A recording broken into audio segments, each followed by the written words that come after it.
صباح الخير على احلى متابعين. يا رب تكونوا بخير. مبدئيا كده صلوا على النبي.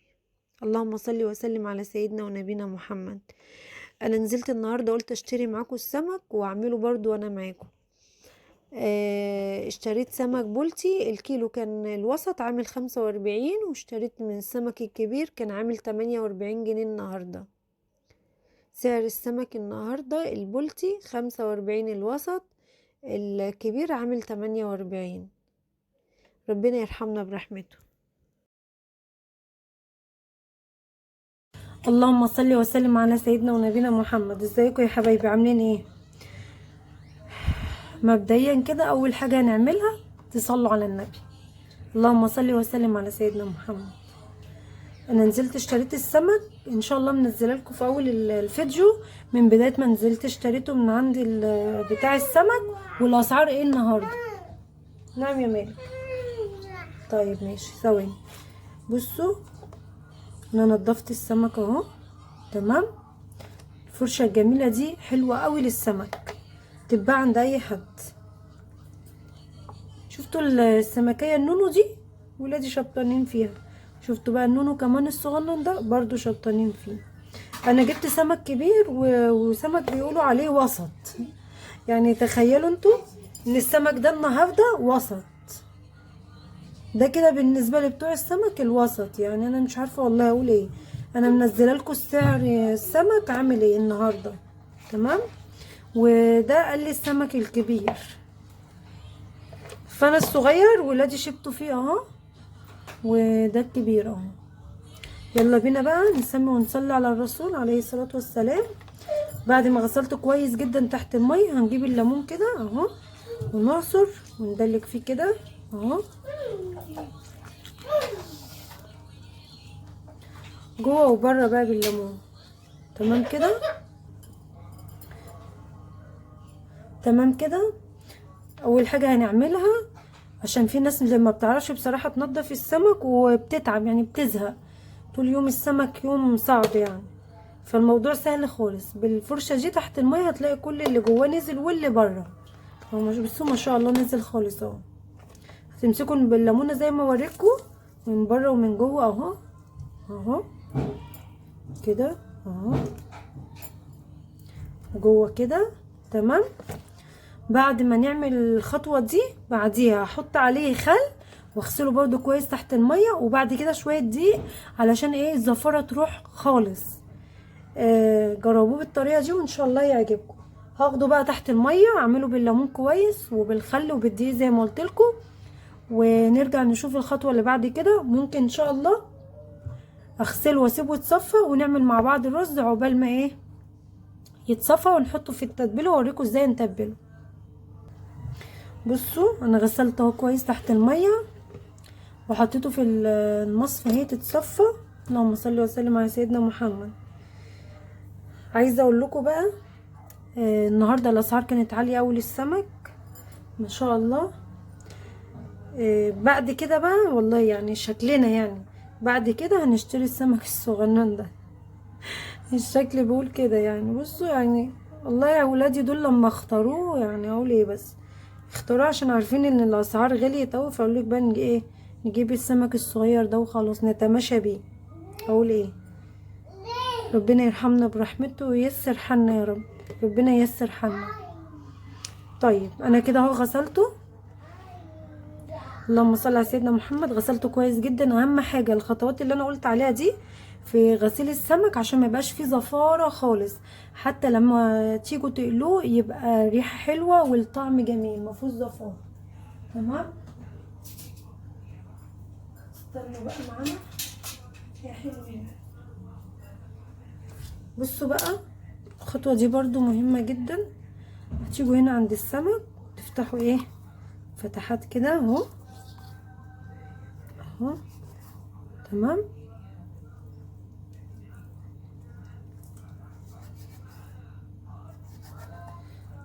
عشان وانتوا برضو بتقلوه يتقلي معاكم كويس. وبعدين بعد ما احطه في التتبيله السايله اللي انا كنت عاملاها معاكم قبل كده، هبدا برضو احشيه من هنا تتبيله. النهارده هم عايزينه ايه بالتتبيله السايله، وفي نفس الوقت هحط له تتبيله من الفتحات دي.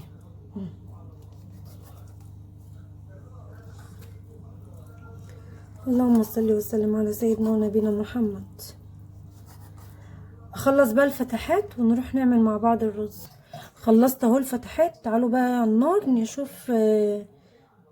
انا عامله بصلايه كبيره اهي، وهعمل حوالي نص كيلو رز او اقل يعني، عشان هما هنا بيحبوا السمك بالعيش، بس انا هعمل برضو جنبيه رز. تعالوا يلا نشوف هنعمل ايه. الزيت اهو على النار، حط فيه البصله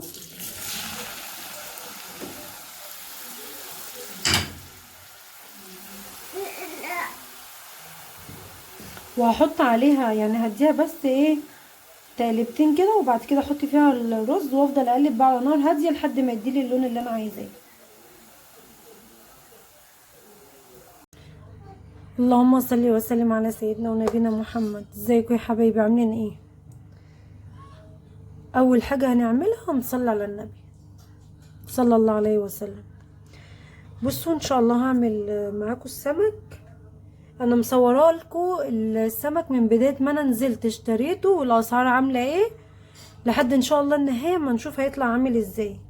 اول حاجه انا عملتها جيت تحت الميه اهو، غسلت السمك كويس واعيد عليه شطفه تاني. تمام، بعد ما اعمله بالليمون والخل. السمك اتصفى كويس اهو. من هنا غسلت الطبق ده تاني. تمام، دي بقى التتبيله السايله اللي انا كنت عاملاها معاكم قبل كده. تمام، انا مش برمي حاجه. التتبيله اللي بتفضل معاكي للسمك اللي هي السايله دي بتشيليها في علبه زي كده وتحطيها في الفريزر، ما بيحصلهاش اي حاجه، تطلع زي ما هي. هي عباره عن ايه تاني؟ خل وملح وليمون وكمون بس. تمام، هناخد بقى ايه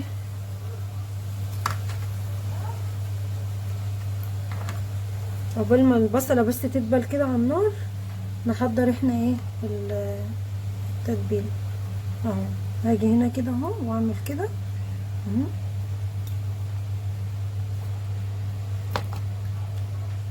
واديها رشه كده من فوق.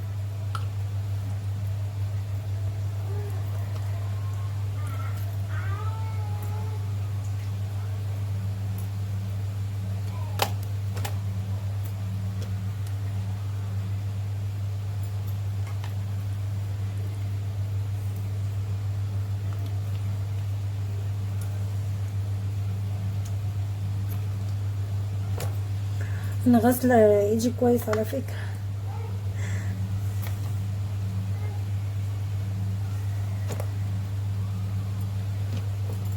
التتبيله دي تحفه تحفه والله، تحفه تحفه تحفه.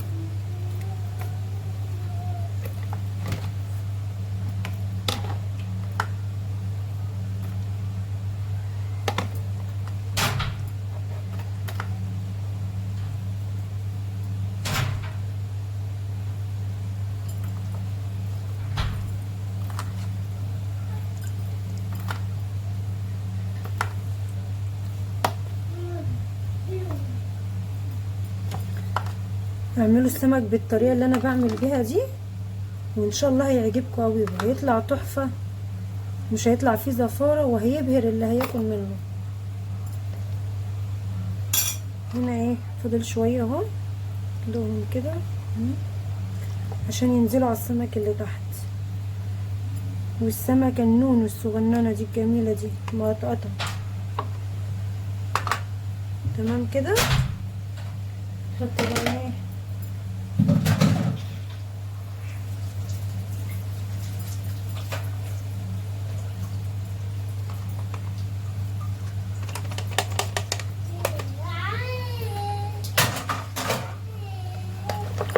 هما كده اهم. هسيبهم بقى ان شاء الله اما يتبلوا كويس قوي، التتبيله تشربهم، ونروح نشوف بقى البصل اللي حصل فيه ونرجع مع بعض تاني.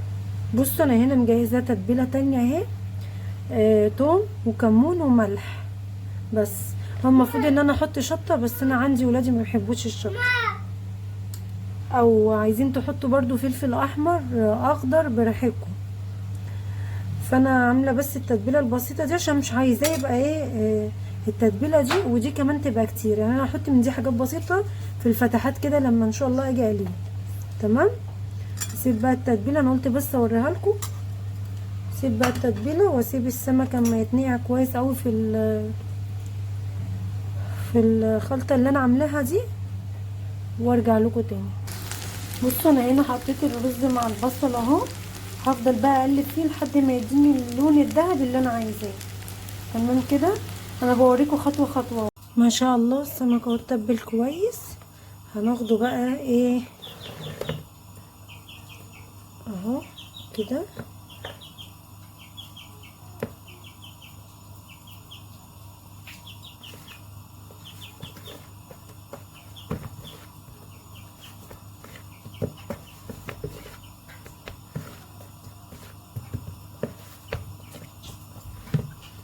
زي برضو ما كنت عامله لكم قبل كده، هتحطوا الدقيق جوه كده اهو عشان يطلع معاكم ايه مرمش. انا حاطه دي على ايه 3 معالق من النشا. نفضه كده اهو.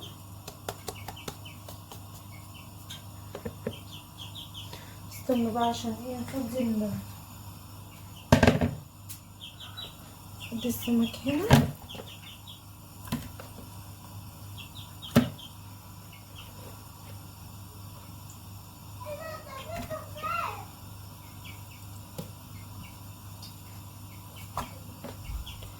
اهم حاجه دول بقى عشان هما ما يزعلوش. بصوا دي نفس التتبيله اللي انا كنت عاملاها للسمك بايديا كده، او انزل بيها كده على طول، نزله بسيطه كده على طول اهو كده عشان يطلع معاكم ايه مقرمش. وبعد كده هتدخلوها تاني هنا اهو، تحط عليها دقيق كده.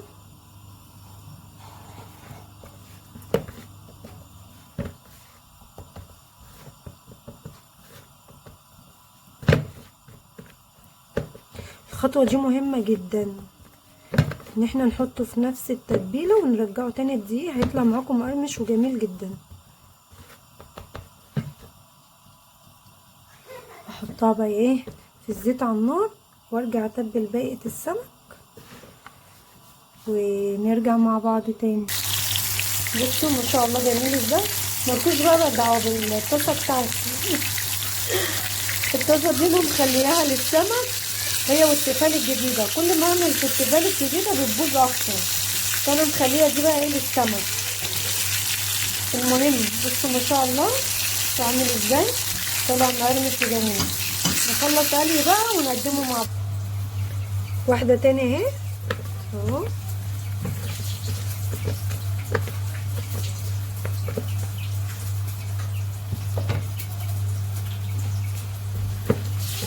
تحطوا هنا اهو، بعد كده تنفضوه عشان يطلع من جوه ومن بره مقرمش. وبعد كده هنيجي هنا اهو في التتبيله نقوم منزلينها تاني اهو. مفيش حاجه صعبه والله، الموضوع سهل خالص. بس شوفوا بقى النتيجه في الاخر هيبقى طالع عامل ازاي، والطعم هيبقى جميل جدا. التتبيله التانية بقى اللي انا هحطها بعد ما هقلي السمك، ما بحطهاش تتقلي في السمك عشان ما تتهريش ويبقى طعمها وحش اهو. تنفضوها كده وعلى الزيت على طول. تعالوا بقى نعمل طبق سلطه.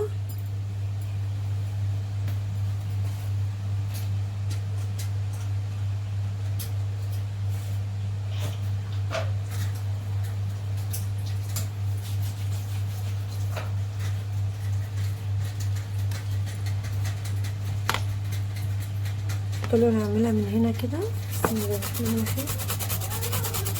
هم عايزينها تبقى مبشوره كده بالمنظر ده، مش عايزينها تبقى قطع، لان عندي مالك الصغير برضو ما بيعرفش ياكلها وهي قطع. نعم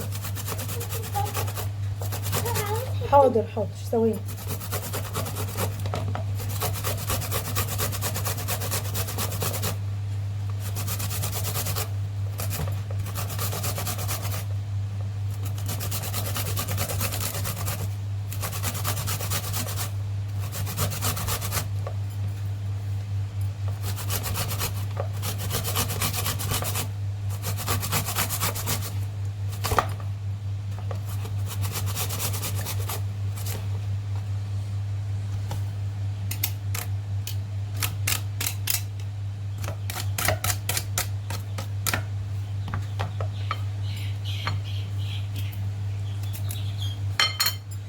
بصوا عايزين السلطه تبقى كده.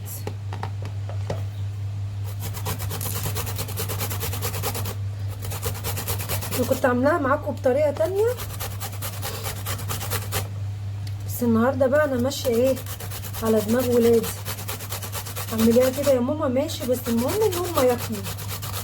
اهم حاجه عندي ان هم ياكلوا ويبقوا مبسوطين.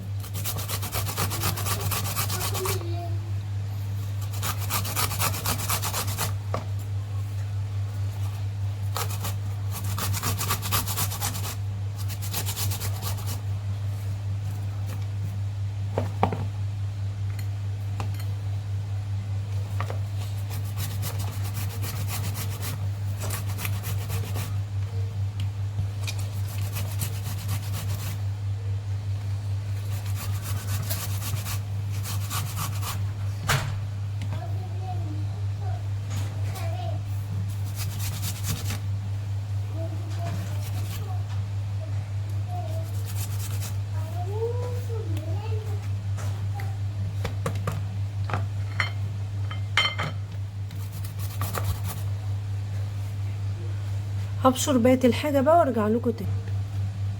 بصوا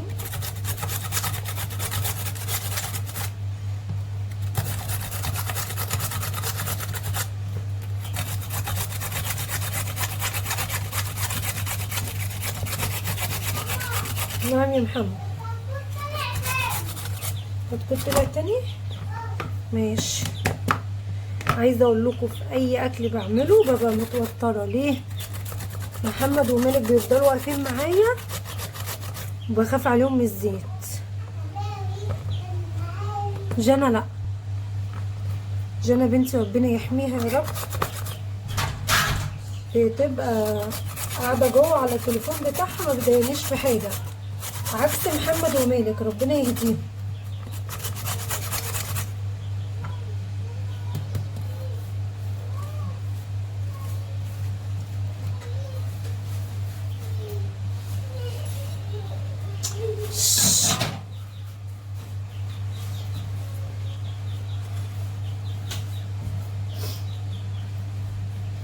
تعالوا بس قبل اي حاجه ننضف مكاننا كده، عشان انا بصراحه بحب المكان يبقى نظيف. ما بعرفش اعمل حاجه وتكون الدنيا متبهدله، ما بعرفش اعمل اكل ولا اي حاجه ويكون حواليها بهدله. هغسل يدي وارجع له. استنى.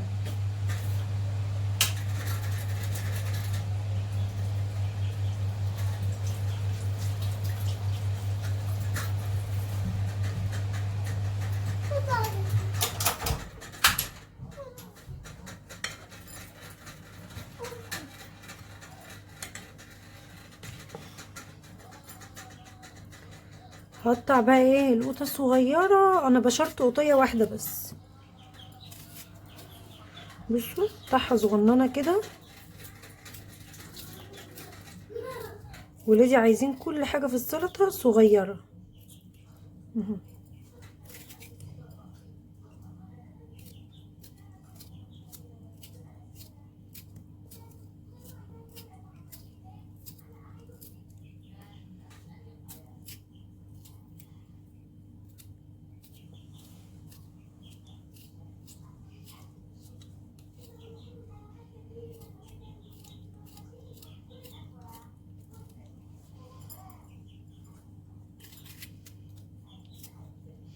طولت عليكم انا، بس انا بحب اعمل كل حاجه وانا معاكم. ايه رايكم بقى؟ مش عايزاكم تزهقوا مني، لان انا ما زهقتش منكم،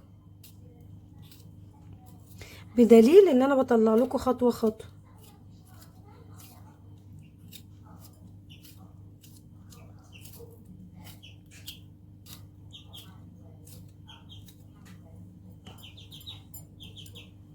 تعالوا بس ايه نجيب معلقه.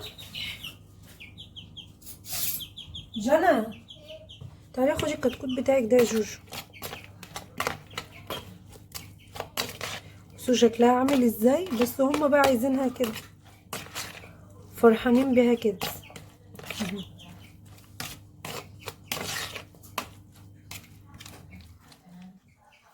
تمام. وفي حاجه كمان مش عايزين نكتر الطماطم فيها، يعني دلوقتي كده حطيت 2 من الطماطم وخيارتين وجزرايه بس، هما دول اللي هما عايزين. هنا بقى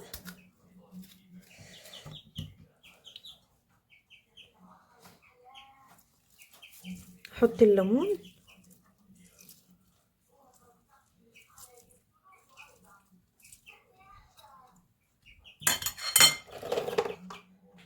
بالنسبه بقى للكمون ما تحطوش كمون كتير، يعني بصوا رشه بسيطه كده عشان ما يغيرش ايه طعم السلطه. نحط رشه ملح كده.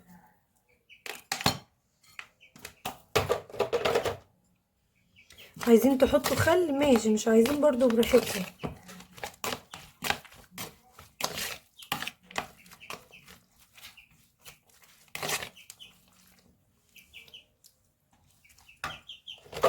محتاجه شويه ملح تاني.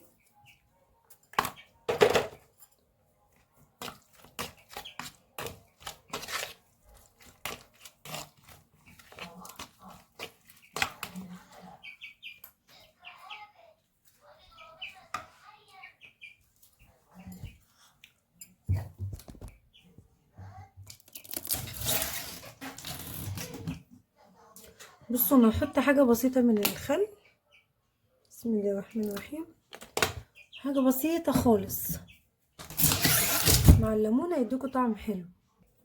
نقلبها بقى كويس كده عشان الخل اللي احنا حطيناه والليمون.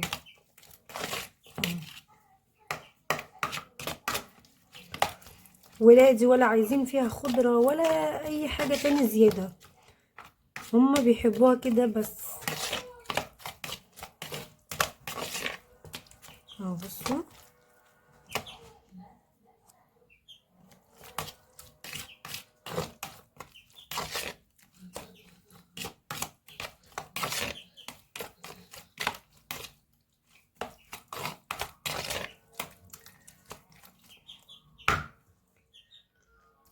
ما شاء الله، عايزه اقول لكم تحفه والله. بصوا انا وانا معاكم باكل، جميله جميله، بسيطه بس حلوه قوي. جنى، جنى تعالي.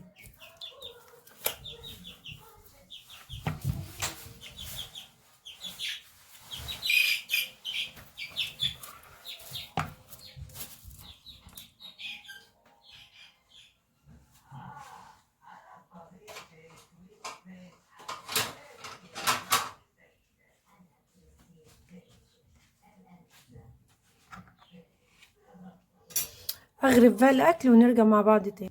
بصوا انا هنا حطيت اهو التتبيله ما شاء الله اللي هي التانية، اللي هي الثوم والكمون والملح. تمام. وبصوا دخلت جواهم ما شاء الله. عايزه اقول لكم والله العظيم ريحه وطعم وشكل وكل حاجه، انتوا لو جربتوه بالطريقه دي مش هتنسوها ابدا. اغرف بقى الاكل كله ونشوف في الاخر الاكل عامل ازاي، خليكم معايا. بكده اكون انا خلصت، قولولي بقى ايه رايكم. بصوا ان شاء الله سمك طعم وشكل يفتح النفس قوي. دي السمكه الصغنونه اللي قلنا لها قلت لكم عليها بتاعت محمد ومالك، شوفوا صغننين ازاي، عسلاتة اهو. خلصنا الحمد لله، اللهم لك الحمد. اشتركوا في قناتي وفعلوا الجرس عشان يوصل لكم كل جديد، مع اجمل لمة في بيت العيلة. اشوفكم على خير يا احلى متابعين. السلام عليكم ورحمة الله وبركاته.